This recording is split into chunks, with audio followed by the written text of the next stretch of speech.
Hey guys, we're back with another Triple U Reviews, the uninformed, unofficial, and unwanted review channel. I'm Henry, my co-host. How you doing, mate? Yeah, really good, really good. Coming down from the high of our massive 12,000 point weekend game. We had an awesome time. Highly recommend you try some of the absolutely crazy stuff that you can do when you just put way too many points on a table and just see what happens. How do you find the game? Yeah, it was really fun. Just just so many interactions going on. You got like three combats with three different armies. It was crazy to keep up with, but it was a hell of a lot of fun. Yeah, yeah. You got to what? I think it was 86 depravity or something like that. So Yeah, Nash out and got to 86 depravity, summoned a keeper, didn't lose any of my buffs. It was crazy. absolute insane. But yeah, tonight we are here. We are recording a list review show for Sydney Slaughter, a mortally wounded event that is on the 8th and 9th of June. Chris and James do an absolutely amazing job. It's one of the kind of the big events in Australia that if you get the chance to go to it, you 100% go to it. Unfortunately, I've never had the luck to be able to score myself a ticket because they are very much hotly contended. So instead, we're doing a list review show for them, whether they like it or not.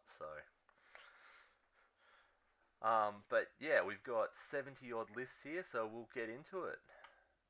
So Yeah, we're starting with Chaos, and we're starting with James with his beasts. Bobby, what are your thoughts on this list?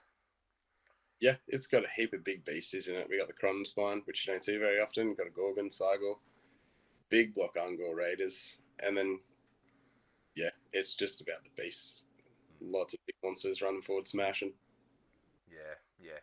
I do really like the fact that he's got Shaman of the Chilled Lands on the Zangor Shaman General. Like, that just gives him a few extra options. So if he comes up against another Kronspine or a lot of endless spells, he's got Rupture, which a lot of people don't take. Then he's also got Blizzard and Hoarfrost, and Hoarfrost on that big unit of Raiders is definitely going to be able to pump up their damage considerably. Yeah, for sure, Yeah, absolutely. And you can't ever count Blizzard out. It's such yeah. a fun interactive spell. Mm, yeah, I genuinely can't wait for Blizzard to be gone and open up list building so much. So much is just limited at the moment because you just can't risk it against some lists. So Yeah, I agree with that. All right, moving on. We've got Jacob Mears playing Blades of Corn. What do you reckon about this one? I find this list really interesting. He's got the triple flesh hounds and the two units of the claws of Karanak, and which is really cool because you can really flood the board with them. He's got Karanak as well, and then he's got a demon prince, which is a bit unique. You don't really see that often in a Khorne army anymore. Not since they lost the absolutely brutal buff they had in the last book. Um, and yeah, then he's got a couple of a thirster, Scarbrand. He's got a full load out of priest. So yeah, he's really going for the kind of leaning into that control with all the units. So, what are your thoughts, man? Yeah, you've pretty much covered it. I'm really glad just seeing Demon Princes come back now. They got a few more attacks and points went down and stuff because the model's absolutely amazing, but the rules for him when the book dropped was subpar at best. So it's good to see them coming out because they are really good models. Hmm. I think this is the first time I've seen Karanak in the whole of third. I don't think anyone done it, but it just allows you to drop those summoned flesh hounds a lot closer than you normally could because they have a. I think the rule is they can drop Holly within 9 as long as they're Holly in 9 of him. Yeah. So Cool little interaction there, and then I've gone on about it every list review show, but the hex score just goes. I love them. I think they're great. yep. Yeah. Basically an auto include. Yeah, in my opinion, I think you might as well with all the casting going on. So yeah, I think it's a pretty good list. Yeah. Next up, we have Sean Bates, who is also playing Khorne. What are you thinking about this list? It's very different. Yeah, it's all the bloodletters. So just a big block of bloodletters. Obviously aiming for those mortal wounds, and then yeah, just followed up by your general bloodthirster loadout, a few priests and stuff like that. So it's just going to buff up those bloodletters, send them in, get them across the board.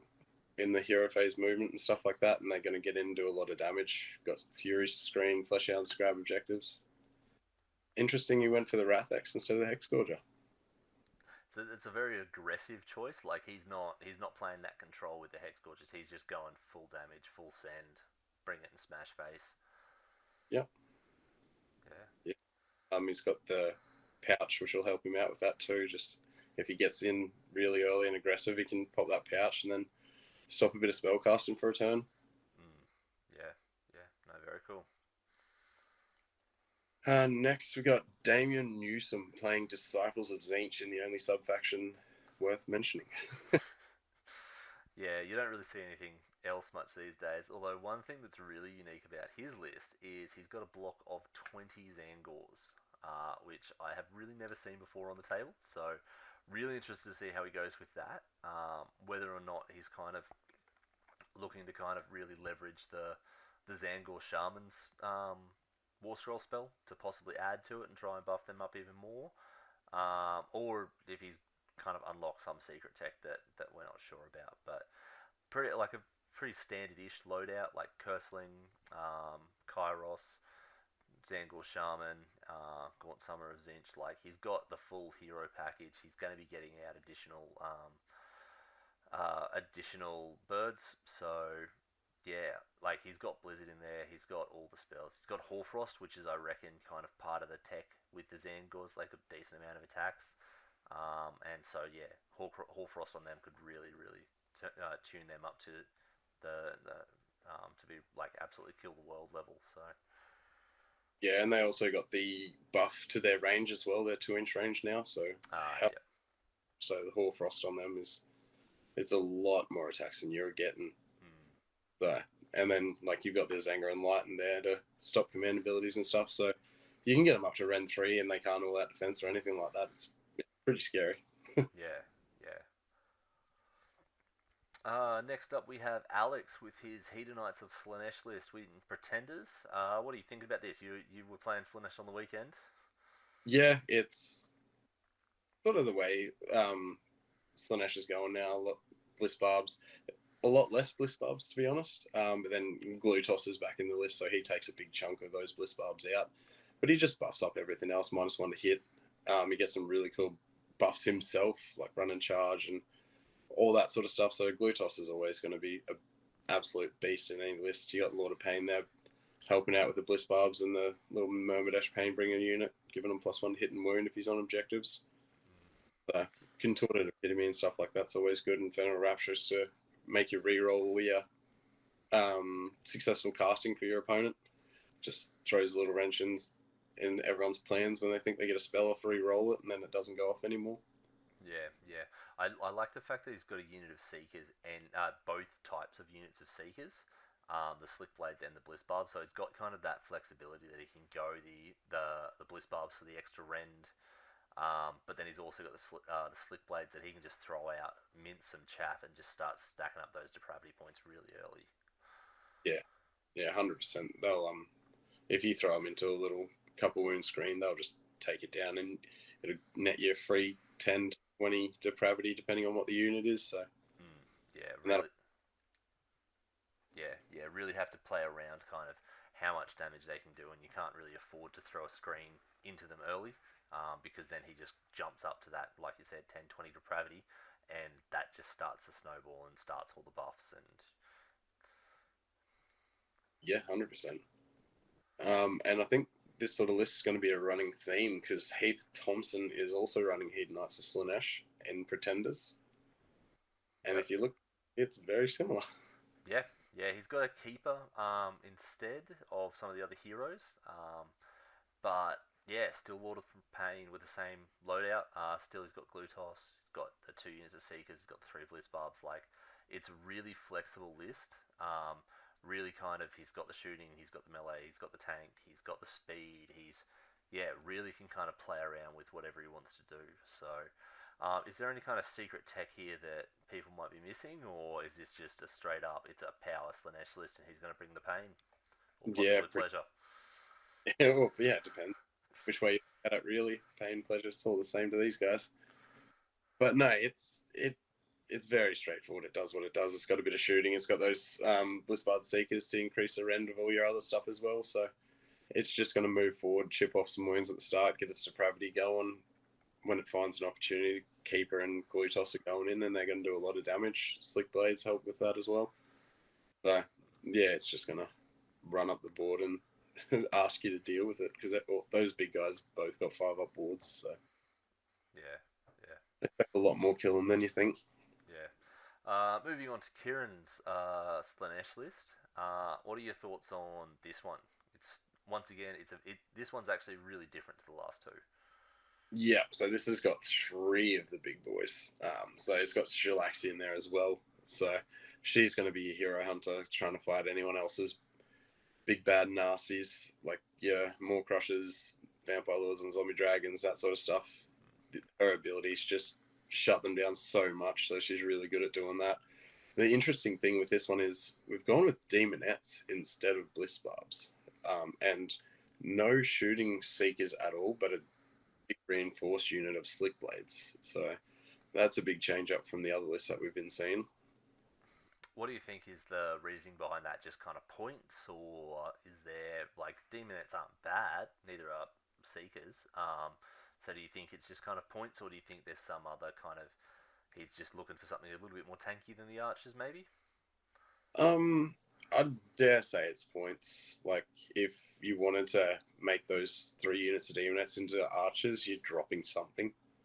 And, like, he doesn't have much to drop, so I'd say it's mostly points. Or he didn't want to paint Bliss Barbs, which you can't blame. Yeah. Yeah, yeah, that is. So I would honestly say it's just to get it under points. He wanted his big block of Seekers, and he wanted his 3 big models there, so that's all you can fit in for Battle Line, unfortunately. Yeah,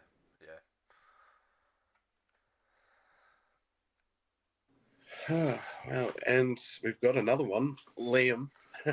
He's taken, pretty certain this is the Masters list he ran. Looks exactly the same, so he must be taking it out again.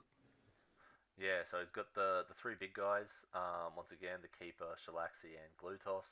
He has taken Archers and then a little unit of Blitzbarb Seekers. So I reckon it's going to be playing very similar to the previous list, but with that additional shooting threat, it kind of adds just a whole other element to it, especially with the Seekers there to be able to kind of just split up their shots, possibly get the extra rend where he needs it, and just kind of remove some of the threats that he doesn't really want to fight with the Keeper or Shalaxi. Yeah, Um, yeah, and just kind of gives him that bit more control. Like he's only 1960 points as well, so there's a bit of a triumph bid there. But we'll see kind of how it all goes and how he ends up with it. yeah, no, I think he'll do good with it.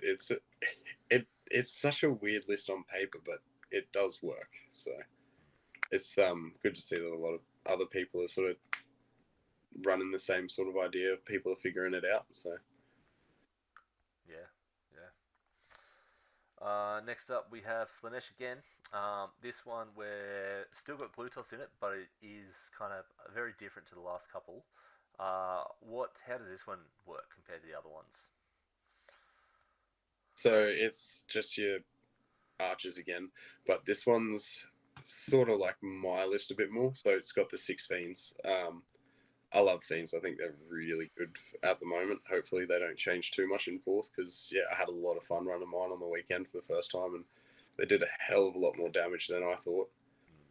So you got the Contorted Epitome in there for that +1 to win the army, D3 units. So if you can get those Fiends, get that spell off, get the Fiends, all out attack them. They're 2s and 2s on all their profiles. If you're going into anything with more than 4 wounds, I'm pretty sure it is, they're D6 damage on their tail attacks. So it can spike pretty high, and they'll kill stuff that you don't expect it to kill. Yeah, really just kind of just quantity of attacks, just kind of pushing them through 2s and 2s. They're going to get a lot through, and then just looking for those spiking wound rolls. So Yeah, and like they're Rend 2 damage D6, so it's like decent Rend for considering, like, most of the army doesn't have really good Rend and damage like that. So just having a unit, and the -1 to hit and wound all the time now, like they're just a great unit for the price of them anyway, and they're fast. So yeah, yeah, and yeah, glad to see someone else running some fiends. All right, so then we have, I think this is the last Slanesh list, and it's by Stephen Drury. Yeah, so he's got the keeper, the contorted epitome, and he's got the mask, which is unique. This is the first time we've seen her. 2 units of seekers, big unit of archers, then a little unit of seekers, and he's also running the six fiends. So yeah, it looks like it's going to play very similar to some of the last lists. The one big unit of archers is a massive threat, like with the Unleash Hell. Like he is in Pretenders, so he does have the multiple commands. But having just those big unit of archers there means it's just that much more difficult to deal with. And then the big unit of fiends as well, like we were saying just before, is like really spicy at the moment. They can really get some work done.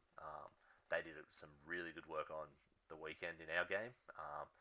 One like I think you made one of the Celestin Primes take like 29 saves or something. So 29 damage on 4 up wards is pretty crazy. yeah, yeah. So no, it's a cool list, and it's cool to see that even though a lot of the lists are very similar, everyone's got their own kind of spin on the Slanesh lists, and everyone's kind of doing something slightly different. So, any other thoughts that I've missed there? Yeah, the 2 units of 5 seekers. Most people probably haven't seen them, but they are so fast. If I remember correctly, they're 2d6 run and can still charge. So they can go like 40 inches or something crazy in a turn. Yeah. They're going to get places you don't expect them, just going to tie stuff up.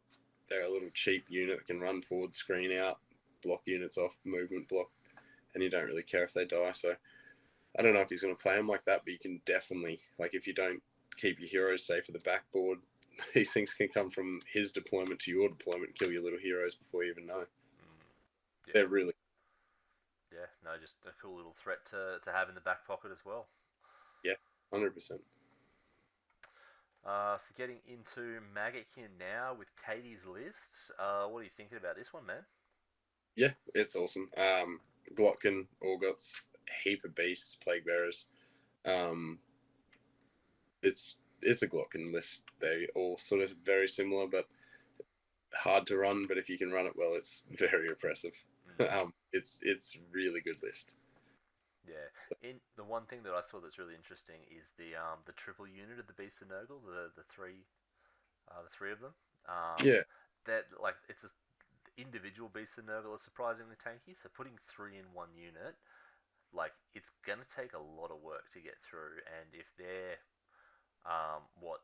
if they're there for like the Glotkin countercharge deal, they're gonna get a lot of work done. yeah. Even them just bounce around the board. Like you got the mortal wounds on charge. They throw like a lot of attacks. They're not the best attacks, but they're still decent enough that when you put a unit of 3 of them, and then they can retreat and charge, they can run and charge, they give you disease when they retreat. So yeah, it's gonna take a lot to kill that unit, and it's just gonna tear through a lot of screens and just cause mayhem. Yeah. So, but yeah, and then yeah, you've got so many options to countercharge with, shutting down battle tactics and stuff like that. Like I know at contest, I messed up and I got caught out with it. I did led into the maelstrom, moved too close, and got countercharged and wrecked my whole battle tactic. So people have to watch out for that, especially if you can just sling one beast of Nurgle in and just ruin a battle tactic. Mm. Oh, it's a trade you'd make every single day. So Yeah. yeah. Moving on, we've got Rob's list in Maggotkin. What are your thoughts on this one? It's very different, which is cool. Yes, this one I've never seen anything like this list so far. He's pretty much just gone, give me one of everything. So it's very different. He's even got some ungors in there for a bit of extra flavor. So like the plague drones, you have never really seen them because the mortal flies are just on paper so much better. They're more wounds, do more damage. They got the mortal wound charging. They don't have shooting, but that's something that the plague drones do bring in. Is it's not any sort of great shooting, but you can start spreading disease a bit more, stuff like that. So, and then you've still got like Lord of Afflictions. He's always going to be good. He's got the usual loadout for the 4+ ward and the no command ability stuff. And then Orgots, he's great. He does a lot of damage. Rotmeyer there for a bit of shooting. So yeah, it's an interesting list. I'm not personally, I've never played anything like this, so I can't even sort of figure how it's going to play. Yeah, I played against a list with that ran the 2 units of 3 play drones. They are a different. You use them differently than you do the mortal flies, but they still slap fairly hard, and the shooting can catch you off guard if you're not kind of thinking about it, because you don't expect flies to be able to shoot, and then suddenly they're just putting out these shots. There's something I think they're D6 shots each or something like that. So like it's really spiky. Model in the unit, so it's yeah, each fly gets a shot per model in the unit up to 7 or something, so it can be crazy. Yeah. But yeah, it is really spiky and kind of it can catch you out if you're not paying attention. So, but it's cool to see like all the different things, like a couple of plague drones, a couple of blight kings, a couple of plague bearers, a couple of nurgling, a couple of rotmeyer, a couple of ungor. So yeah, no, really keen to see how this list goes. Yeah, obviously I love the Nurgling, so happy to see that in the list. Moving on, we got Tom's list. I'm fairly certain this is another Masters list. Tom absolutely tore up from what I was watching on the stream, so I'm certain this is the same list as well. Yeah, yeah, this is the same list he took to Masters, and same list he took to Bloodright when I was on his team, the Cake Thieves. Yeah, it's a really solid list. Got a lot of options.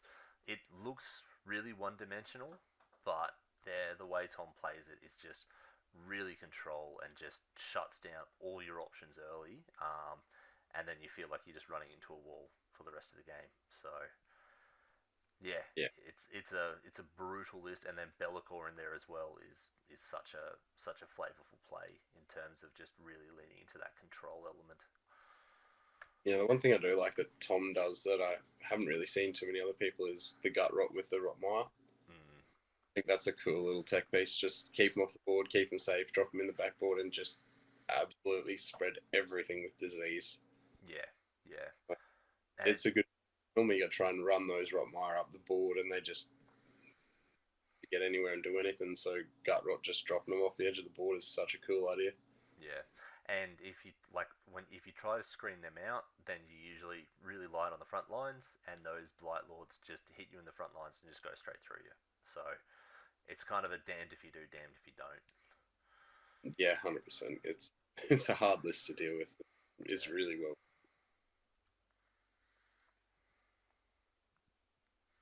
Up next we have our first Skaven list, and this one's by Kelly Blackall. What do you reckon about this one? It's really interesting. Lots of little units like got the 2 cannons, the only one bell, 2 clan rats, big unit of storm vermin, and then 2 units of storm fiends. Really interesting to see the multiple kind of small units of storm fiends, and not just kind of the big block of them that just absolutely wrecks. But yeah, like Master of Magic with Skitterleap on the general on the bell, like that's gonna put something in your back line. It's not going to be a friendly thing in your back line either. It'll likely be Storm Fiends, or it could be even Storm Vermin. And then that's just then a huge threat that you then have to deal with. Cannons are either going to absolutely ruin your day, or they're going to explode and ruin Skaven. So, but that's what you want when you're playing Skaven. So I like it. I'm keen to see how it will change going into fourth, because Skaven are getting. It looks like they're getting a full rewrite in terms of just how it all plays and how it's actually going to function on the table. So, what are your thoughts on it? Yeah, same as you basically. Storm Fiends being split up is not something you normally see. Usually that's a big unit of 6 just to take buffs a bit better. Um, they were a bit swingy without the buffs, so yeah, that's an interesting choice. The cannons are cool. I love cannons. If I could run an entire cannon list, I would. Win in 2 turns or you've killed yourself, so it's pretty fun.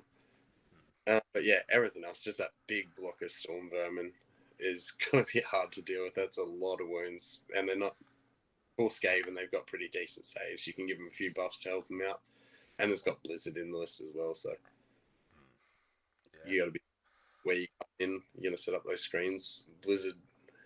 A blizzard wizard, as I heard it called it, is just gonna be sitting behind the lines waiting to blow it up next turn. So Mm, yeah, it's a cool list. Just a yeah. nice line behind big screens. Yeah. Very Skavenish. So the next Skaven list we have is Shems. What are your thoughts on this one? It's got the triple Grace here straight off the bat, and then kind of all of the extra stuff. So how does this one work?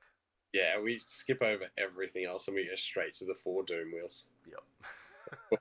And it is so cool. I can't wait to see what that does. You haven't seen them at all in third, and then just to have four of them with the three plague cores sitting at the back just shooting as well. It's going to be a very interesting list. But yeah, I saw the four and I was like, that is cool. That's cool. Yeah, I think as well the fact that they've got the three Gracies as well with the warp grinders is some really interesting tech in terms of the way that you can do your charges. I'm not going to go too far into it because it's going deep down the Skaven hole. But there's some really cool tech there that Shem's obviously planning to use, and it's if in the hands of someone who's really skilled, it will be absolutely brutal. So Yeah, 100%. Then that's it for Skaven. We're moving into Slaves of Darkness, so Travis Cooper's list. yeah, so this is another really cool list. I'm pretty sure this is a very similar list to the one that he took when he was talking about it on Heralds of War, um, their podcast. I haven't seen photos of it. I really should have, but from what I've heard, it is absolutely exceptionally painted. So he's done some really cool effects. So I know one of the big things that he really likes is the big units of Therodons. So he's got two big units of Therodons and then a Myrmidon as well to kind of really just go down the heavy infantry angle. But he's also got warriors. He's got furies. He's got two units of untamed beasts. Like he's got the screens. He's got the skirmishing to kind of play around those big units. And if those big units hit, or when those big units hit, they're going to hit like trucks and absolutely wreck face. So, yeah, I really like it. What are your thoughts on it? Yeah, it's different. Despoiler subfaction is not very often taken by anyone, so pretty interesting that he's taken that. He's again love that he's got a Demon Prince in there. So only see that model being used. Hmm. Hopefully, it stays decent because it's a great model. It needs to be on the table more often. But yeah, you pretty much covered it. Just the big units of Therodons are going to go in and just delete every touch. So a Yeah, few little for them, and then yeah, all your heroes to buff them up. yeah. So that's it for all the chaos lists. Okay, back to it now. We're onto the death lists now, and eagle-eyed viewers will notice that Bobby is no longer with me. Unfortunately, after we cut after the chaos lists, we haven't been able to record because he is down with either the flu or COVID. He's not sure.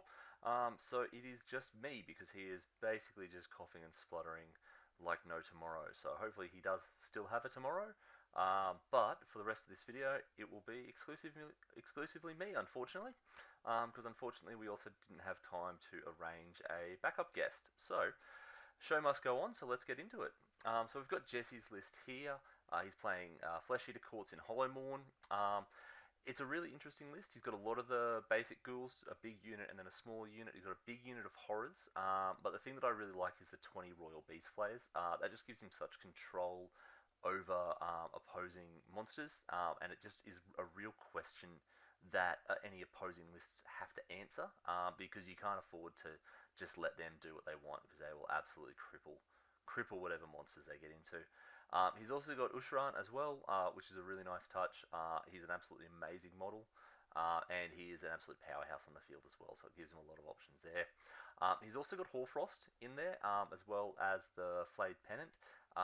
Those two combined will mean those ghouls will drastically punch above their weight. So I like it. He's got a lot of good options. He's got a few different sneaky things he can do, and then he's just got some straight up raw hitting power as well. So we'll see how he goes. Next up, we have Jono, who's also playing Feck in Hollowmorn. Um, Not a very similar list. He's got two zombie dragons with Ghoul Kings on them, and then he's got two unit of Morbeg Knights as well. So this list is definitely a lot faster. He still does have Hoarfrost in there for either the Knights or the Ghouls. They've got a decent amount of attacks. But just having those two monsters and those two units of Knights gives him a lot of speed and a lot of kind of mobility and flexibility around how the board state's going to work. And he's got this all wrapped up in two battle regiments as well, so a nice solid two drop list there. Once again, Feck's in a really good spot at the moment. They're doing really well, so keen to see how this list performs on the tabletop. Another Feck list here, this one being piloted by Nick. Once again, is in Hollowmorn. This list has got a lot less in terms of hitting power from the heroes, but he's just brought a lot more units. So he's got two big units of horrors, a big unit of ghouls, and then the two units of knights, as well as a small unit of beast flayers as well. So backed up with all the different heroes, he's got a lot of flexibility around what he wants to do. He's got Hoarfrost in there. He's got the Marascroll Herald for the 5-up ward. He's got the Archregent as well. Like Deranged Transformation is a fantastic spell, especially on those big units of horrors. It's going to give them a lot of hitting power and a lot of flexibility. And now we have Christian with our first Nighthaunt list. He's playing in Scarlet Doom, so he's got Alinda, which is just fantastic. He's also got the Ulrak the Drowned. Fantastic bit of tech there, gives him so much kind of flexibility with his play. And then we're getting to kind of the meat and potatoes of the list. He's got two big units of Blade Geists, two units of Chain Grasps, and Banshees in a coach. So, like, those Blade Geists in Scarlet Doom are definitely going to slap. The fact that they've just gone to the 2-inch melee is probably the reason that Chris is playing them. Backed up with the coach, it gives him kind of some fantastic hitting power, a lot of speed in the army. Nighthaunt is fast as it is, but that coach can just absolutely hoon, and it's really difficult to stop, especially if you can get it buffed up to its max level early. He's got the kind of the standard loadout of heroes with the Cruciator, Guardian of Souls. He is missing the Spirit Torments, which just adds that extra layer of kind of resilience to the list. But the Guardian of Souls is fantastic. The Cruciator is almost basically an auto include. So, yeah, really cool list. Really keen to see how Chris does. We got Greg, with another Scarlet Doom list. This one is kind of once again built around two big Bladeghast blocks. He's got another smaller unit as well, and some Chain Rasps. A little bit more flexibility in terms of the hero. He's got the two Spirit Torments. He's still got a Linda. He's still got a Guardian of Souls. He's still got the Cruciator. But yeah, like this list is gonna just brick up and just come rushing towards you. And those Blade guys are absolutely gonna wreck face. So the fact that he's got the Midnight Tome in there for the kind of the auto cast, and then he's got Arcane Tome on the Cruciator as well. So he's got a lot of options in there. And then he's also got the Quicksilver Swords, which is a really interesting choice. I really like them personally. They do. It all depends on whether or not you can roll fives. But as a Nighthaunt player, you're just banking on hot dice, and if you get hot dice, you're literally unbeatable. So we'll see how Greg goes on the weekend. We've got Josh here with another Nighthaunt again in Scarlet Doom, seeing a bit of a theme here, but that's where the theme ends because Josh is bringing Nagash, the big boy himself. So really changes how Nighthaunt has to play. Really kind of flexible in terms of he's got a big piece that can do a lot of work. The downside is he doesn't have anywhere near the bodies or the hitting power in the rest of his list compared to some of the other Nighthaunt lists that are going around. He's still got a big unit of Bladeghast, he's got a big unit of Chaingrasp, he does have some Hex rates, so that kind of does give him a bit of speed, and then he's got some Reapers as well. So the one other really interesting thing that I really like is the Guardian of the Souls has Shaman of the Chilled Lands. I definitely think that is a fantastic choice there by Josh. It just gives him massive amount of flexibility in terms of casting and the spells that he's got access to. Like if he comes up against a Kromstrine, he's got Rupture, which is huge. He's got Hoarfrost for the big unit of Bladegeist. He's got Blizzard, which is just a massive damage spell. So yeah, he's got a lot of options. He's got the spell portal in there as well for Nagash and the Maelstrom. So he's obviously just going to be racking up all those spells and then just trying to just level his opponent's army. But yeah, so it looks good. Keen to see how it performs. Um, Quifan, I'm sorry that I'm 100%, I know I'm butchering that name, but they're using Nighthaunt in the Emerald Host this time, and really interesting list here. So not only is there Nagash, but he's also taken Manfred in the Esternia Stay garrison. So that means he's got Fellblats, it means he's got Graveguard, and it's just something completely different to a lot of the other lists. He's basically just got Nagash, a Khan Wraith, and 3 units of Chain Rasps. So I believe that is just kind of the cheapest possible combination to get your general and 3 battle line. But Nagash and Manfred are really going to be pulling their weight. Like that Regiment of Renown is huge. I won't get too into the tech behind it, but if you're coming up against him, it's definitely worth looking into because it will catch you off guard. There is some fantastic play, and keen to really see what he can do with them. Dan, we've got is our first OBR list. He's playing in Crematorians. He's got a pretty kind of not standard-ish, but a big bunker kind of list with Catacross, a couple of Mortisons, big unit of a Mortis Guard, and then a big unit of Mortek. He does have some Death Riders and a Harvester as well. The Death Riders are fantastic for battle tactics, but that big block of Mortek Guard combined with the Harvester is going to be an absolute brick of a unit to remove, especially if Catacross can get some of his buffs up, if he can get a couple of his other spells out. Empowered Netherite weapons on 30 Mortek, they like punch well above what they should be able to, and they are incredibly difficult to remove. So add in the big unit of a Mortis Guard, and he's got a lot of anvils in that list. And those anvils do double as hammers. Those like a Mortis Guard will definitely punch above their weight. Those Mortek will definitely punch above their weight. But yeah, really cool list. I really like Crematoriums, especially with the Mortek heavy builds. It's really cool. And yeah, we'll see how he goes. A lot of it will come down to positioning and the exact battle plans that he comes up against. But yeah, we'll see how he goes. Next up, we have Jasper running an OBR again, this time in Mortis Praetorians. He's got Arkan, he's got a Leech Cavalos, 2 units of Death Riders, some Archai, and a big unit of Mortek Guard with a Harvester.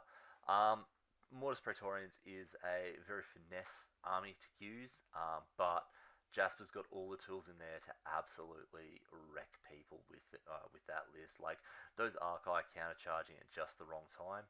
If they spike that charge as well, they're going to do a world of hurt. Just disrupt so many plans, and it can really disrupt battle tactics as well, which is where a lot of the power of that list comes out. Being able to just get a charge and suddenly the unit that was going to kill 5 Death Riders or at least survive for led into the Maelstrom is also fighting 4 Archai, that they're not necessarily going to live through that. So yeah, really interesting kind of to see how this plays on the table. No Catacross is kind of a big thing. I definitely think Catacross is fantastic for his points, but he does really change how the list plays. But having an Arkan instead is still a solid choice. He's got some good spell casting, some good spells in there, and then a Leech Cavalos in there with the Arcane Tome. That's he's a scary threat, and he's going to do a lot more than you think he can. But yeah, definitely something to watch out for. And it's all wrapped up in a 1-drop, so Jasper's going to be kind of taking the priority first and kind of setting the tempo of the game, either with giving away the first turn for the big counterplay, or going up first, getting all his buffs out, getting position set up, and then just watching you just break up against his army. So yeah, really cool. Next up, we have Jonathan in OBR. This one's in Null Myriad. Really keen to see that all the OBR lists have been in different sub-factions. It speaks a lot to the quality of the book, that everyone's taking different things, and everyone's got lists that look really good. So this one, we've got a Leech Cavalos, a couple of Mortison, big unit of Guard, big unit of a Mortis Guard, and then 2 units of Stalkers, which I really like. They definitely slap.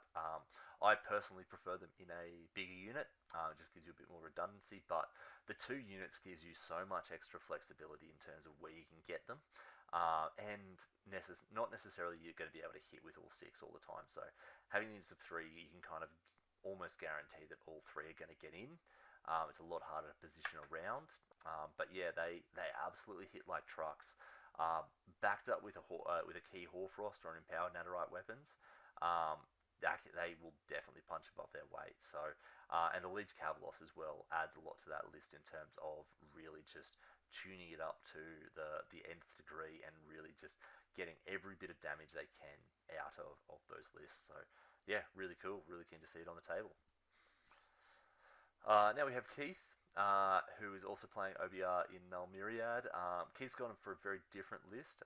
He's got Catacross, Soul Mason, and then Elite Cavalos, two units of Death Riders, and a big unit of Mortek Guard.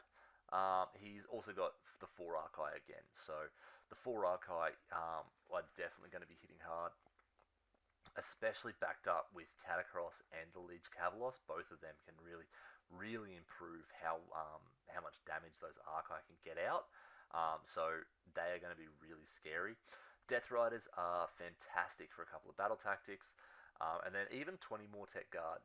20 more Tech Guard is still enough that you're going to cause a lot of problems for people in terms of being able to chew through them. They definitely are tankier than they seem, especially if they're backed up by Catacross's buffs, and if they've got any kind of either their shield wall for unrendable, or maybe even an all-out defense or a mystic shield, depending on what else kind of how the game plays out. But yeah, really cool. Really keen to see this one in play.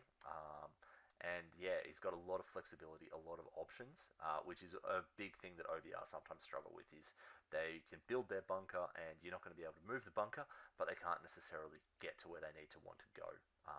But Keith's list here solves a lot of those problems with those Death Riders and Archai. Next up, we have Bradley with his Legion of Blood Soulblight Gravelords list.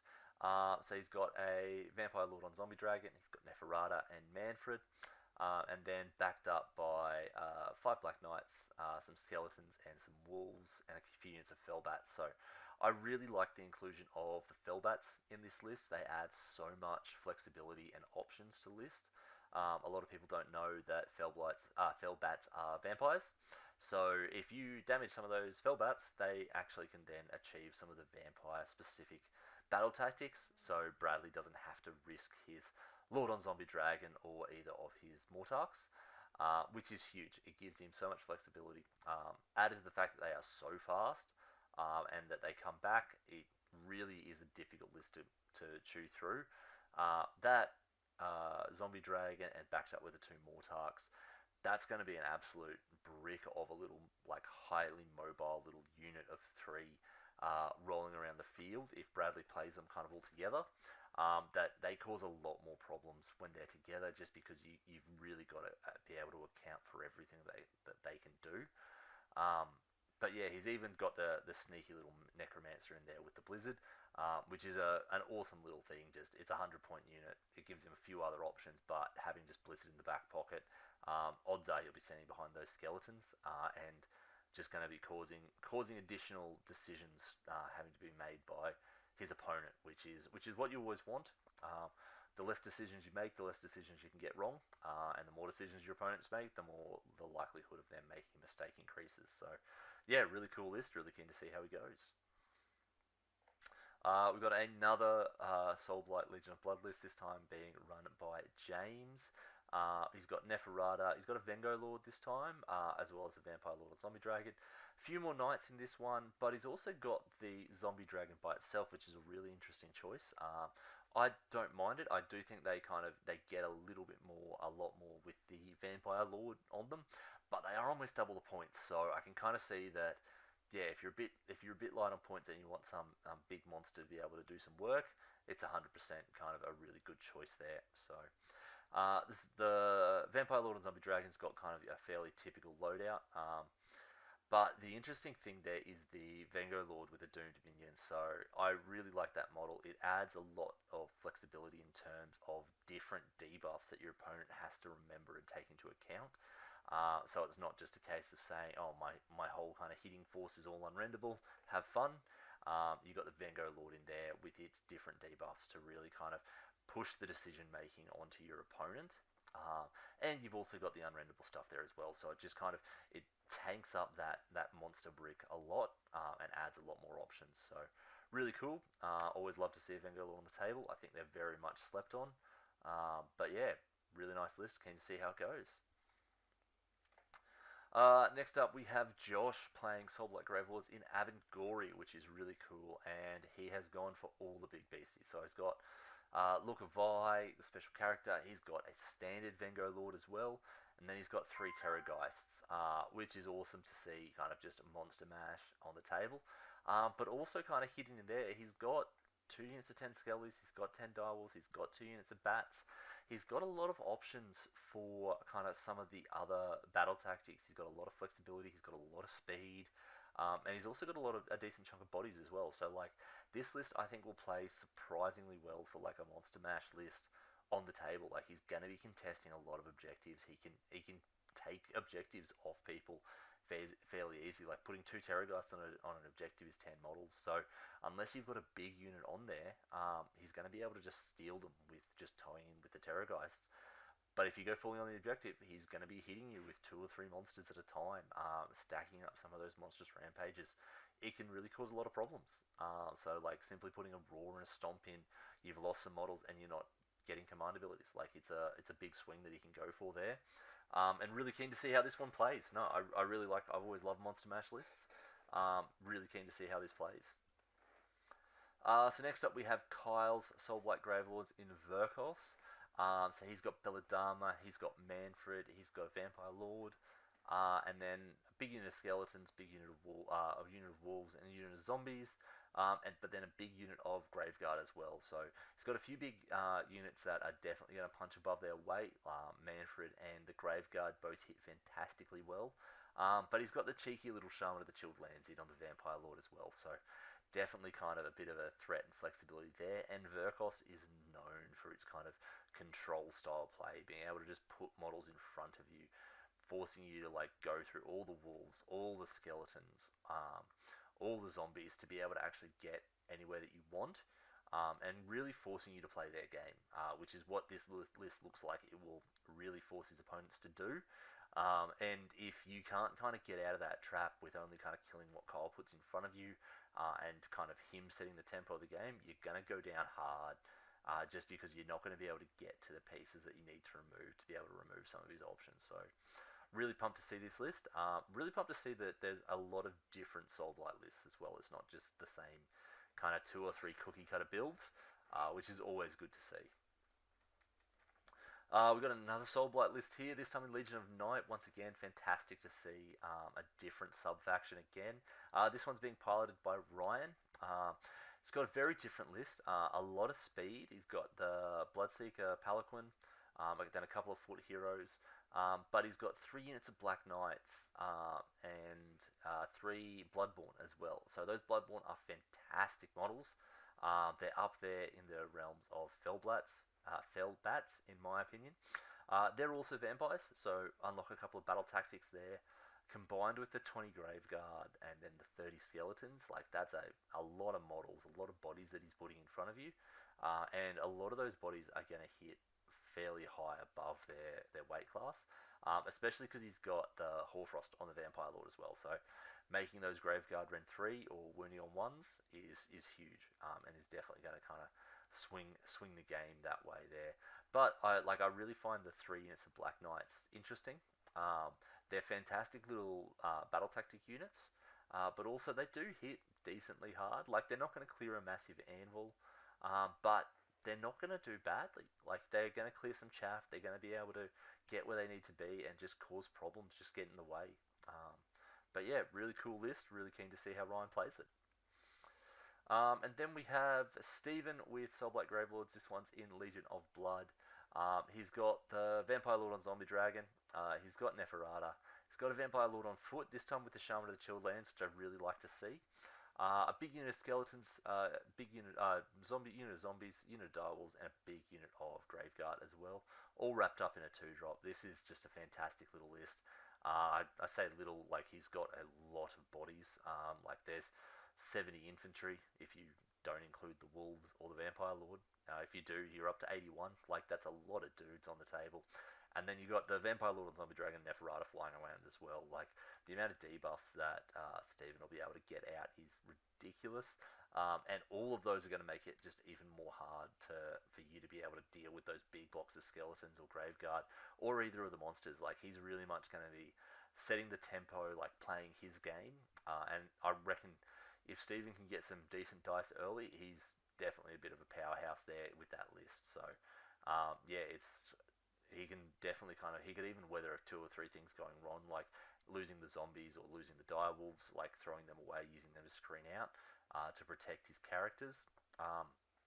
Yeah, no, I really like the list. Really keen to see how it plays.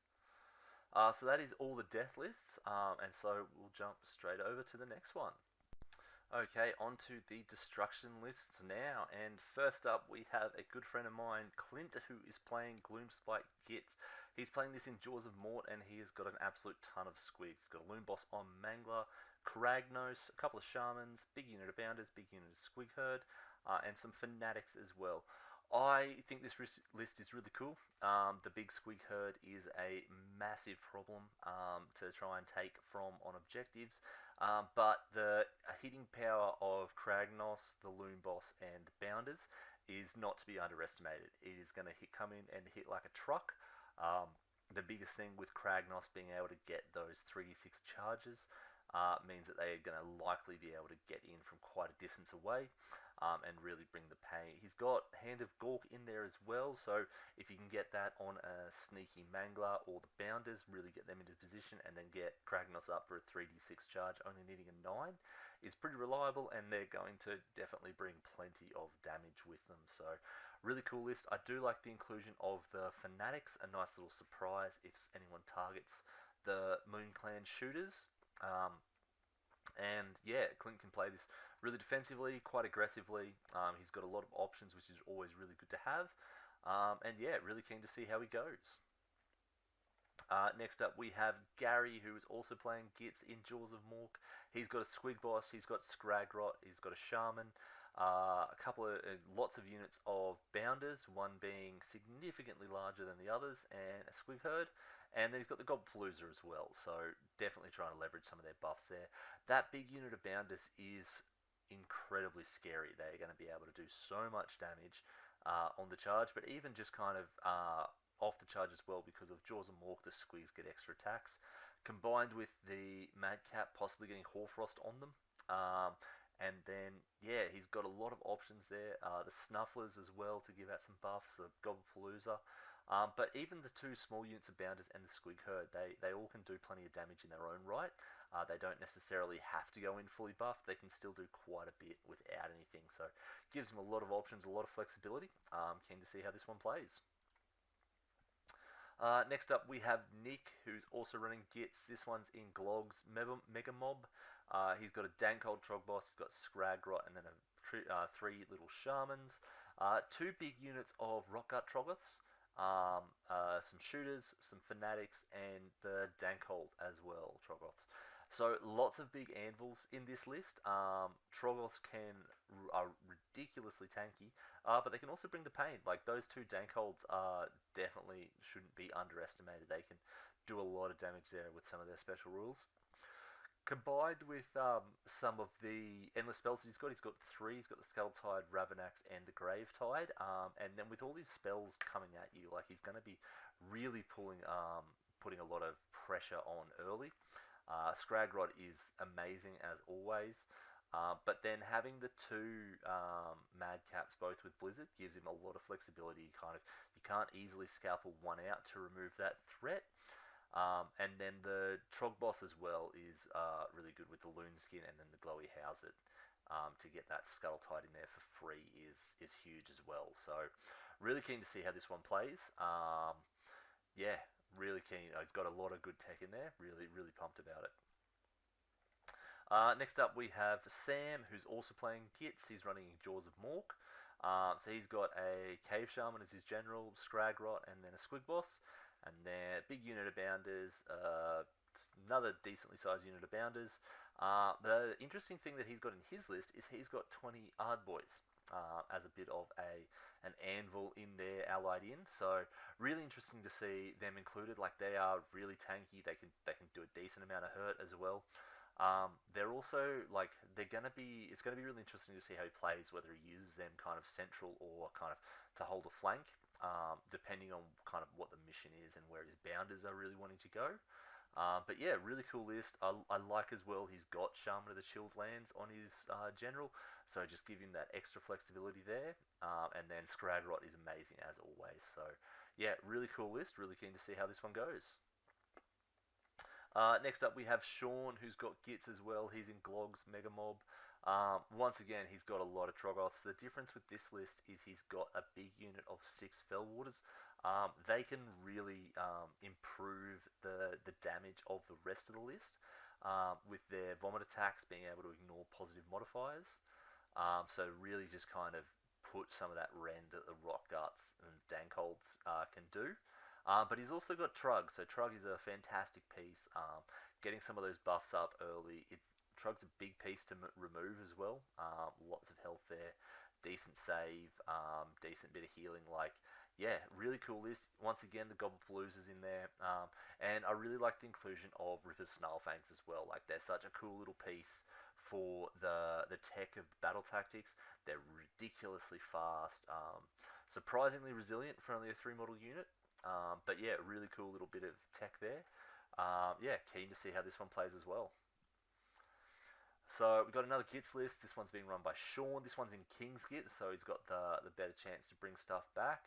And I'm pretty confident the thing that he's going to be wanting to bring back most of all is his massive unit of Bounders or his massive Squig Herd unit. Both of those are going to be absolutely devastating when they go in. And that Squig unit is the Squig Herd, 36 model strong, is a monstrous unit to place on to hold objectives because you don't want to go anywhere near that. He's got Scragrot backing it up. He's got a Shaman as well. And then a Squig boss with Nash's Squig. So he's got a lot of tech, a lot of flexibility. The fact that he's also got some Fanatics in there and the Gobblepalooza. And then the Snufflers as well, just for some additional threats, some additional little buffs and debuffs. And then, yeah, a lot of options. Really keen to see this on the table. So we have our first Iron Jaws list here being run by Bruno. He's playing that in Iron Suns. So he's got a Mega Boss on Crusher times 2, 2 War Chanters, and then a whole stack of Brutes with just a little unit of Pigs kind of rounding it out. So really cool list. The double Crusher is always fun to see. A lot of people only really rate the Crusher with all the artifact and command trait buffs that you can give them, but even just without that, they are still hella nasty. So he's got Mega Bossy on the big guy for the extra commands, and then actually, no, that might be the different one.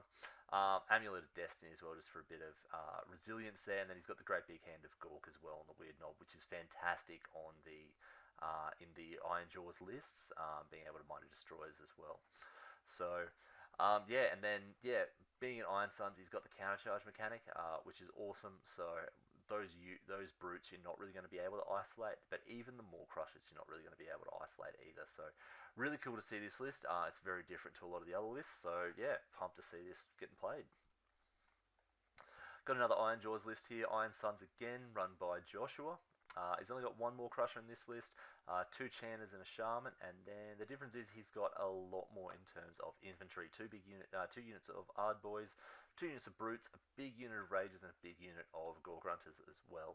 So these Gore Grunters, being in that reinforced unit, they're just a lot more resilient, a lot more damaging, but the 6 Brute Rages are absolutely going to wreck face if they can connect.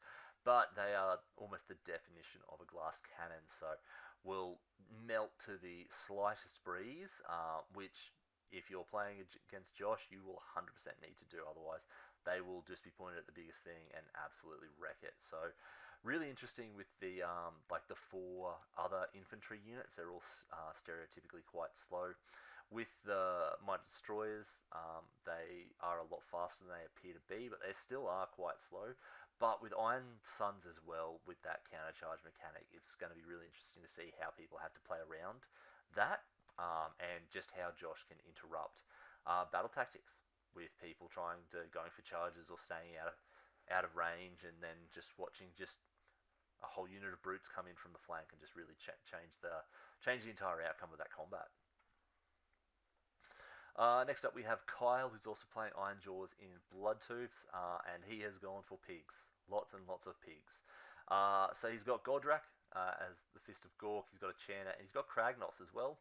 Then he's got a big unit of pigs and two small units of pigs. I say small units of pigs, those units of pigs are still going to absolutely wreck face when they hit. They will come in and just absolutely destroy whatever they hit, especially combined with Kragnos for the 3e6 charge. That's huge for this list. Yeah, it's gonna hit you, crush you, go straight through you, and really just kind of put you on the defensive early. So really keen to see how this one plays. I really do like the inclusion of Godrak as well. He just brings some extra flexibility as well. Next up, we have Steven in Iron Jaws Bloodtooths as well. He's got Godrak as well, the Mega Boss on Maw Crusher, and the Shaman double Chanter combo that we've seen before. Then he's got a couple of units of Brutes and 2 units of Pigs, one that's been reinforced. So really cool list. The double Crusher in Bloodtooths is bit strange. Usually people go for more Pigs, but Gordrak and getting in Gordrak for that flexibility is awesome, but the Mega Boss as well with the Destroyer and Fast Stun can really, really pump out the damage. So it's cool to see the Shaman of the Chilled Lands on the Shaman as the General, which is really awesome, just giving that extra flexibility. And if he gets off Hoarfrost at that crucial time on that big unit of Pigs, there's not going to be much that can live through that. So really keen to see this list. Yeah, pumped to see it. We've got Michael here with Big War. So really, really varied list here. We've got a Swampcaller Shaman, a Weird Knob Shaman, a Wurgog Prophet, Gobsprak, a Mega Boss and a War Chanter, some Ard Boys, some Brutes, and Gorgrunters and Snarlfang Riders, which is really interesting. And then a Morgunter Gouger as well, which is really cool. Love that model. They did a fantastic job on it. Unfortunately, the rules aren't as when they first came out. They weren't that great, but they have had some buffs to kind of, or not buffs, more people kind of unlocking the play with them, which is really cool. But yeah, lots of flexibility in this list, kind of the definition of Big War. The fact that he's got Gobsprak as well is huge. Just that control that he brings to the opponent's magic phase is fantastic. And then combined with some of the other flexibility he's got here, he's got Shaman of the Chilled Lands, he's got lots of dudes that he can put on objectives, he's got some big hard-hitting pigs. Like, he's got a lot of options in terms of how he wants to play this, which is where I think he will set up to do whatever you want. And he'll just kind of set the tempo of the game early, and you'll be reacting and trying to interrupt. But he's kind of whatever you plan to interrupt, he's probably got options and can probably counter it. So, yeah, really keen to see this list. Next up, we have John, who's running Cruel Boys. He's got a Snatcher Boss on Sludge Raker, Gobsprak, another Snatcher Boss on Sludge Raker, and then 2 Swampcaller Shamans. He's got a big unit of Gut Rippers. He's got a little unit of Gut Rippers and then some Hogrops, and then a big unit of Bolt Boys with a Killbow. So really keen to see the Killbow out. There seems to be lots of monsters in all the lists so far, so it'll be getting some good use. And those Bolt Boys can definitely throw some damage out from range. The double Snatcher Boss is cool as well. You don't often see them. He's also got a Killer Boss on Gnashtooth. But yeah, the double Snatcher Boss is cool. You don't often see 2 of them. You usually only see the 1. And they can really do the hurt. Like, or if they spike on some of their special abilities, they can really kind of swing the game. And yeah, take stuff out that you thought would have been fine. I've had one of them breach into a Realm Shaper engine back when you could garrison it, and just pull out and eat a slan. And yeah, entirely changed how that game was going. So, but fantastic ability, fantastic model. Gobsprak again brings a lot of control to the magic phase. So yeah, really keen to see how this one goes. Next up, we have Michael, who's also playing Cruel Boys. He's running Grin and Blades, so you can't see him outside of 12. He's got a Breaker Boss, Gobsprak, Killer Boss, two shamans, two units of gut rippers, some slitters, two big units of bolt boys, and Ravanax. So really cool list. The two units of bolt boys combined with the swamp boss Scumdrek. Sorry. Combine all those guys combined are going to absolutely be able to throw out the damage fast. And with Grim Blades, you can't see them outside of 12. So definitely going to be a case of Michael's going to be able to set up, play through his turns, and you're going to have to react and come to him. He's not going to be putting too much into the firing line. Combined with Gobsprak, really controlling the magic phase, and the killer boss on Corpse Ripper Vulture, like with the Mount Track Fasten, it is going to be ridiculously fast. He's going to be able to send that out and really scalpel out whatever he needs to. So, really cool list. Really keen to see how this one goes. Next up, we have Brody, who's running Ogres in Boulderhead. He's got a Frostlord on Stonehorn, and then two Huskards on Thundertusk. He's got a Butcher and a Firebelly, and then two units of Mournfang, backed up by another Stone Rider. So, Stonehorn, sorry. Yeah, really cool list. Kind of a bit of a change to the monster trucks that you usually see with the Thunder Tusks instead of just spamming Stonehorns. But then having the Butcher and the Firebelly there as well brings a lot of buffs that you don't often see in the kind of the more monster-focused and cavalry-focused ogres. So Mournfang, even only in units of 2, they still can absolutely spike on the damage and really push through and clear a lot. And then the two Stonehorns and two Thunder Tusks give him a lot of flexibility. You can see there that he does have kind of 3 Blood Vultures. So that can just be kind of 3 mortals. So over a couple of turns, he can just scalpel out little heroes and kill them all off without any kind of counterplay there. But yeah, really interesting list. Once again, a lot of options. What we're seeing people take, we're not kind of seeing the really heavy skew lists.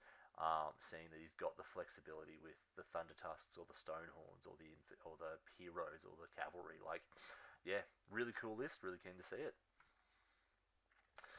Next up, we have another Ogre list. This one's in Boulderhead again.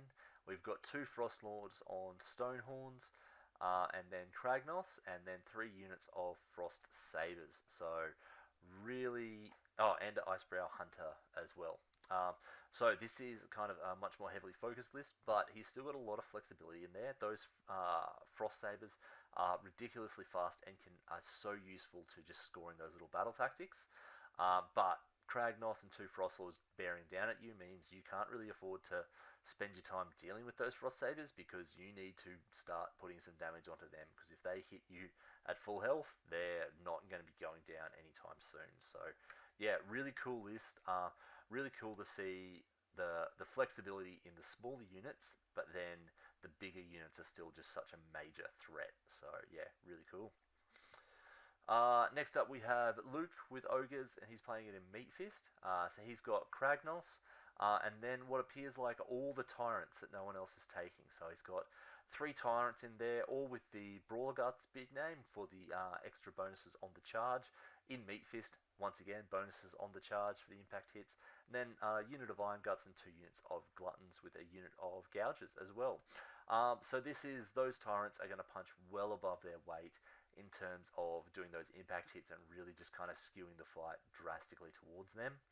And yeah, he doesn't have any wizards, but he does have the Pouch of Noldust, so that will kind of really counter how spellcasting armies have to play into him.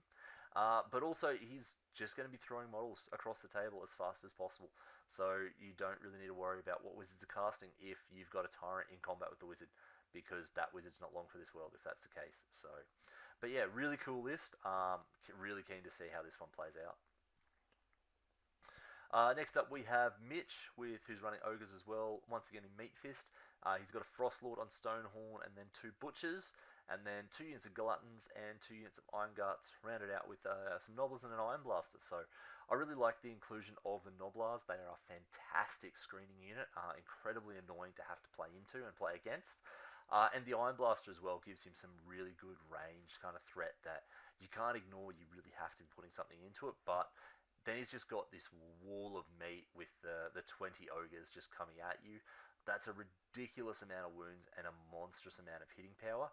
And that's before you start looking at some of the buffs that those butchers can do. especially with Hoarfrost there. He's got kind of Blood Feast. He's got the command trait Gastromancer, so like that's going to be all the buffs coming out. He's going to be able to just tune up one unit to the nth degree, and really make it kind of punch well above its kind of a standard battle line weight class. So, but they are ogres. They're in the top weight class already. So, really cool list. Really keen to see how Mitch does with it. Next up, we have Lucy with Sons of Behemoth in King Broad Stomp. So with a gate with two gate breakers, Broad and a War Stomper. It's a four model army. People would think that it's a really simple army to play, but it has a ridiculous amount of flexibility and control. Just being able to kind of be so flexible with any of the big guys really means that you have to play around with what Lucy's trying to do.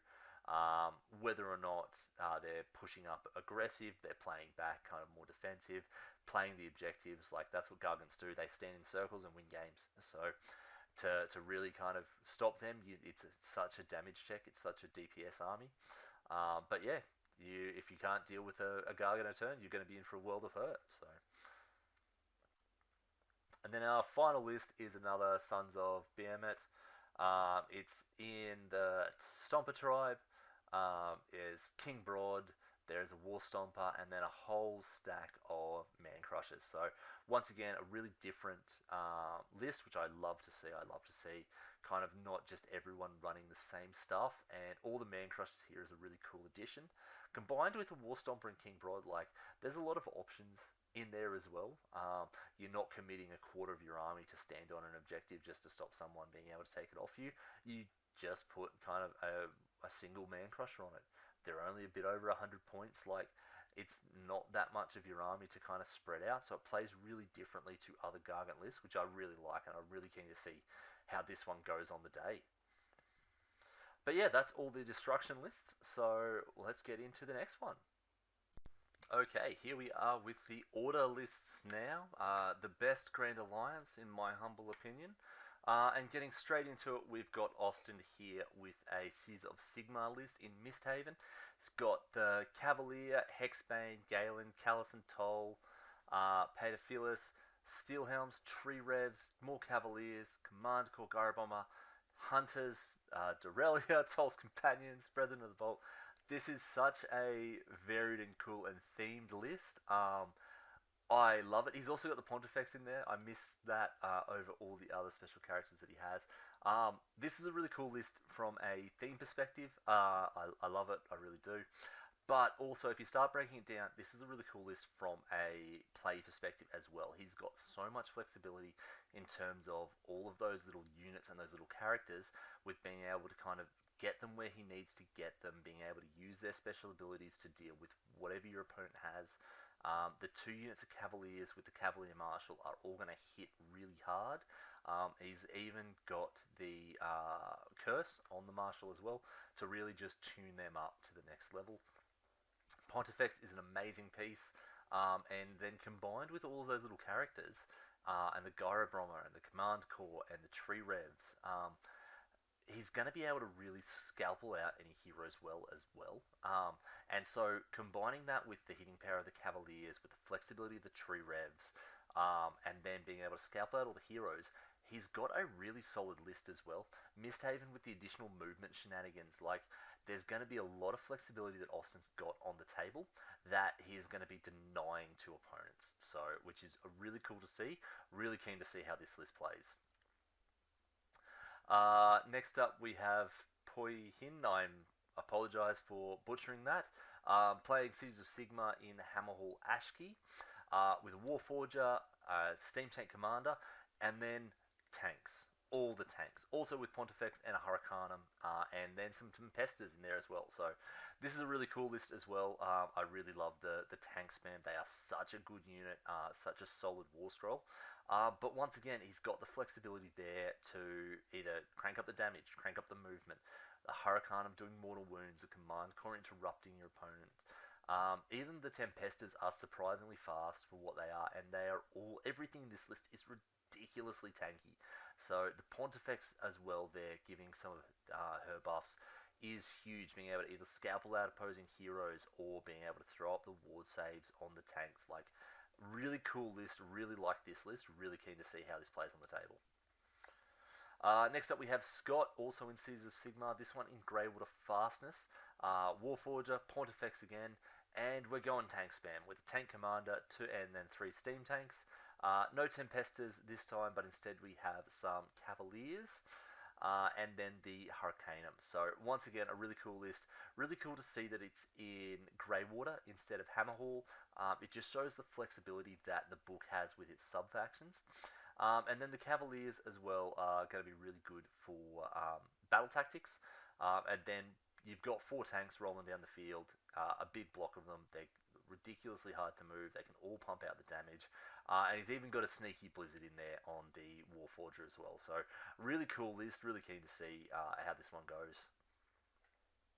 Next up, we have Jared with a Daughters of Cain list in Xanthea Kai. He's got Marathi Kane. He's got a Hag Queen. He's got Gotrek.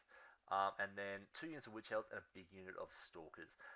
This is a fantastic list. He's got 3 really big threats with Marathi, the Stalkers, and Gotrek. None of those are going to be easy to remove. All of them are going to punch way above what their points are.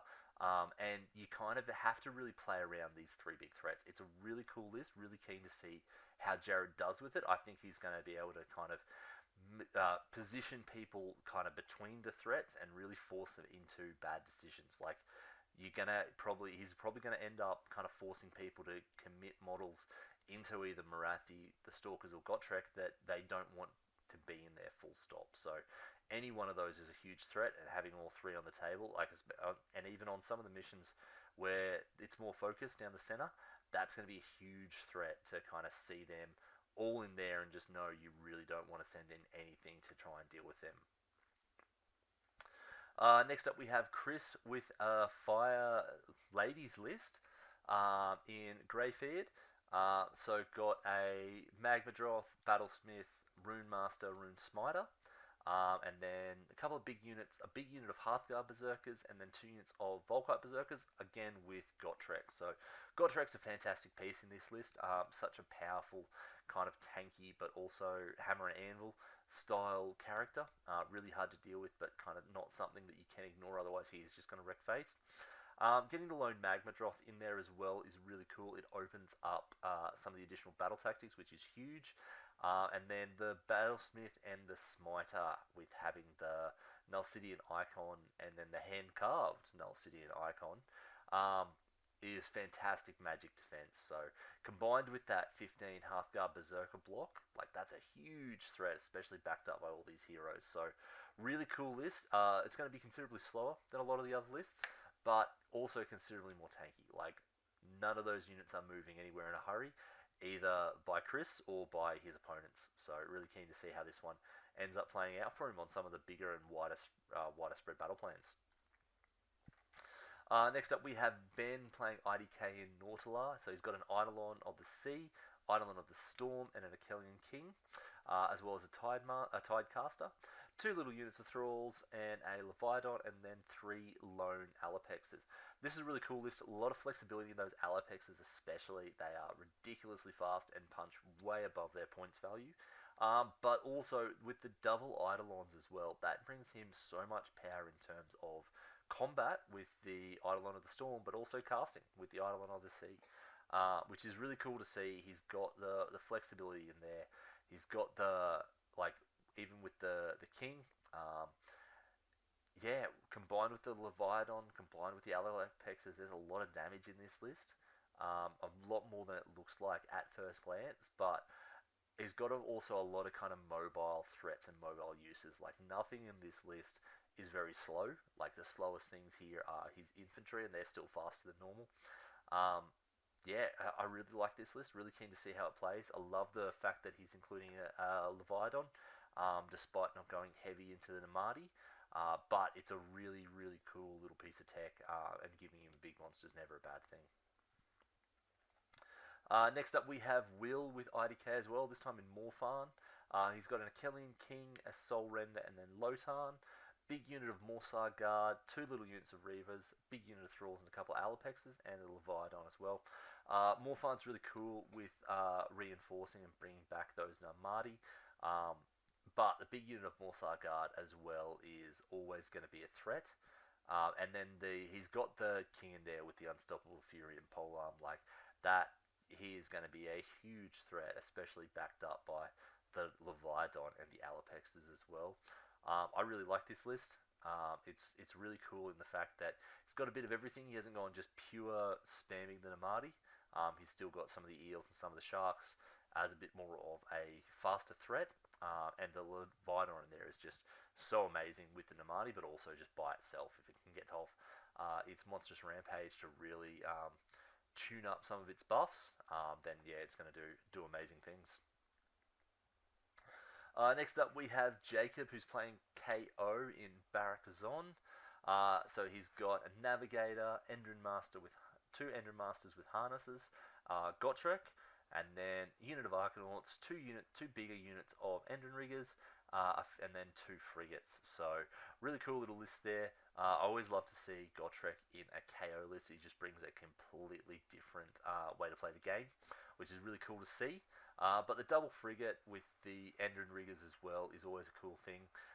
It's a lot of mobility, a lot of flexibility between all of those units, like a lot of speed as well. They're not fully reliant on just the boats. When the Endrin Riggers do pop out, they do have a lot of options there as well. They're not just kind of stuck in a corner. And then the two Endrin Miners with harnesses as well is a cool last bit of tech.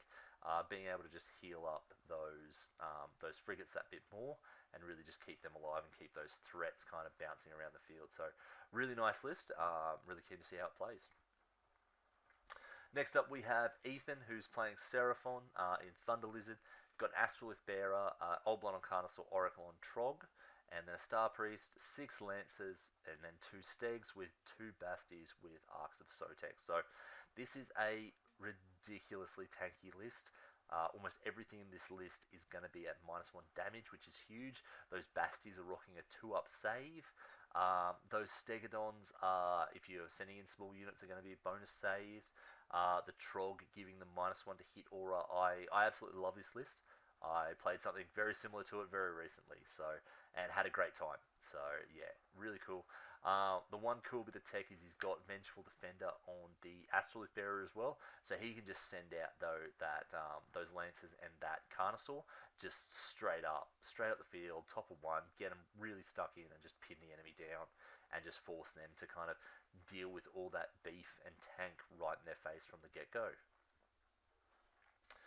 Next up we have Jeff with another Seraphon Thunder Lizard list. He's got Old Blood on Carnosaur, a Troglodon as well, but he's just gone hard in on all the Stegodons. So with 4 Stegodons, 3 Pterodons, and then 2 Basties with solar engines.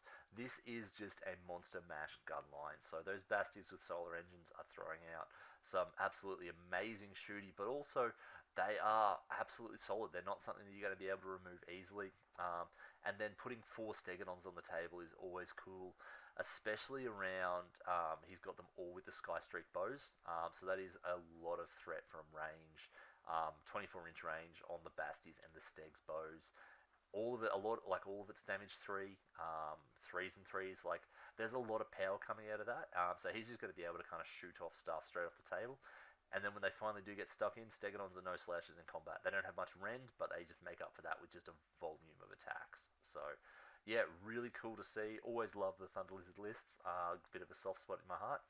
But one thing that I do really like is the Pterodon riders in this list. Gives just so much extra flexibility and a little unit to score those awkward battle tactics. But yeah, they are really cool. I really love to see it. I can't wait to see more.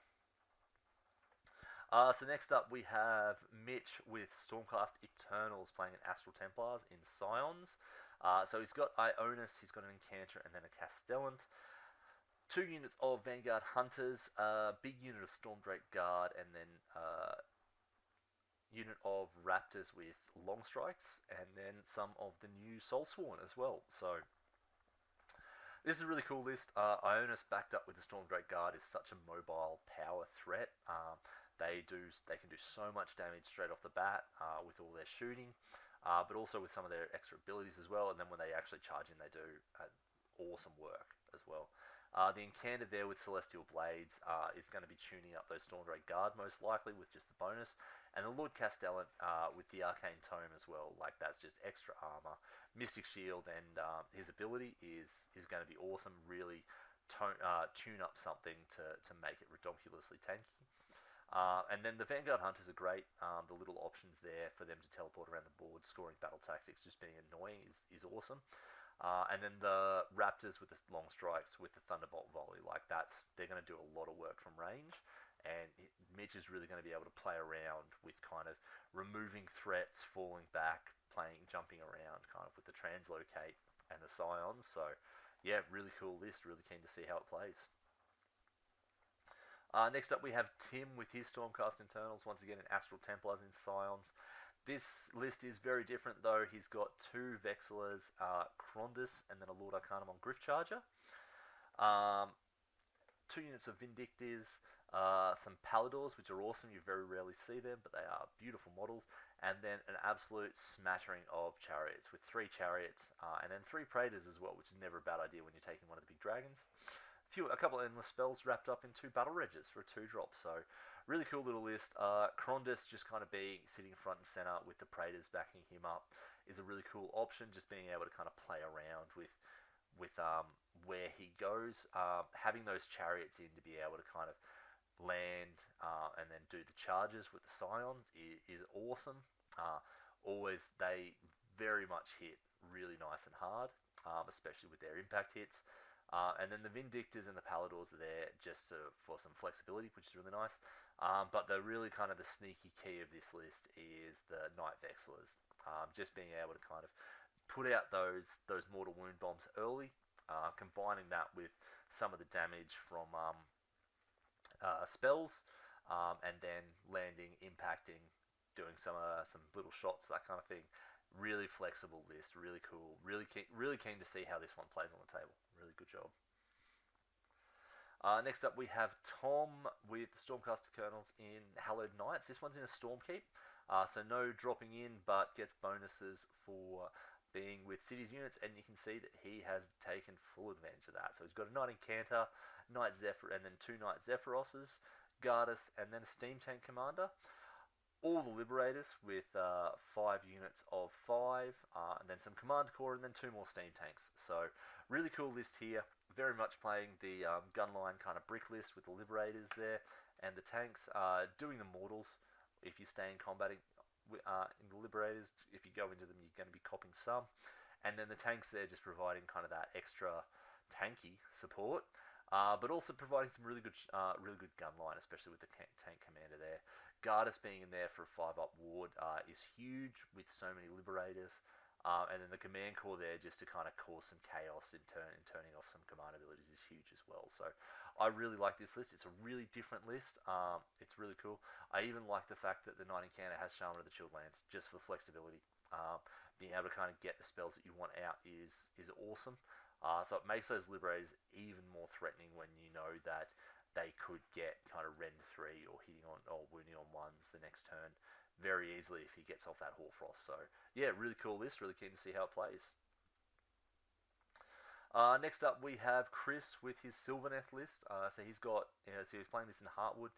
He's got Belphanos, he's got a Warsong Rev, he's got an Arch Rev, 2 big units of Kurnoth Hunters, one with great bows, one with great swords, 5 Tree Revs, a little unit of Dryads, and then 3 Lancers as well.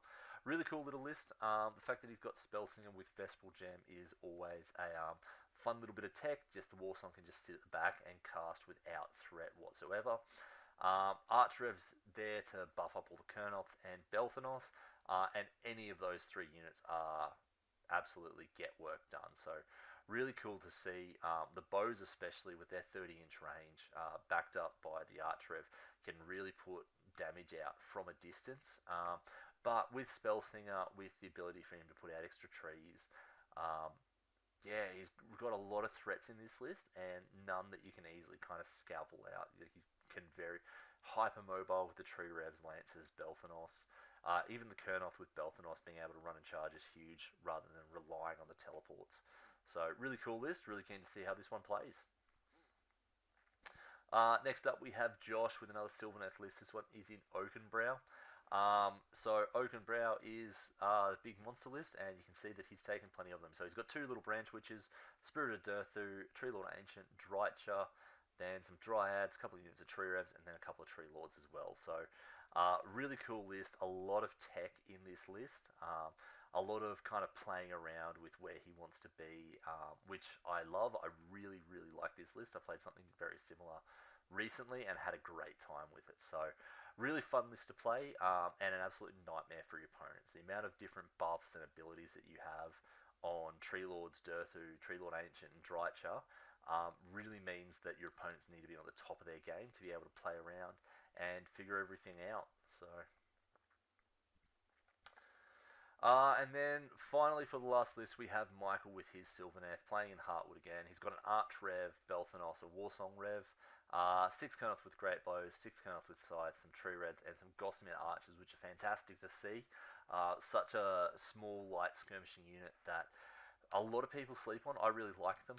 They struggle to find a place in a lot of lists because they do what they do. They do it exceptionally well, but there's a lot of play in the game at the moment to get around them, which is unfortunate because they are beautiful models as well. I literally have 15 on my painting table behind me. So, but yeah, Warsong Rev there. This time with Warsinger instead of Spellsinger. Versatile Gem as well with Tree Song means Warsong's gonna kind of be close to the front lines, but the Versatile Gem with autocasting Tree Song to take those sites up to Rend 4 is huge. So really kind of tuning them up to the next level. Backed up with the Arch Rev, Belthanos, Kurnoths with Sights, Tree Revs. Like, you got the mobility, you've got the hitting power, and then he's even got 6 Kurnoths with bows. Is a fantastic kind of end to that unit and rounding it all out. Really keen to see how this plays on the table. So that is it for the list review here at Triple U Reviews for Sydney Slaughter 2024. Really looking forward to kind of following along as the event is happening and seeing how everyone is going. It looks like it'll be a fantastic event. Chris and James always do an exceptional event. They've really set the standard for a lot of events. Which is awesome because that's the best way that there are more kick-ass events, is if we all kind of a rising tide lifts all ships and we all have to kind of keep escalating to try and get all our events as good as possible. But yeah, really cool lists. Unfortunately, with Bobby being sick on the kind of the few days we had to record it, meant that I feel like the quality dropped a bit with just me rambling at you, but hopefully it all hasn't been too bad. Hopefully you all had fun. If you did enjoy listening in, or you've got any any critiques or comments, leave them in the comment section down below. Don't forget to like and subscribe, and we'll see you next time for the unofficial, uninformed, and unwanted review show. Bye.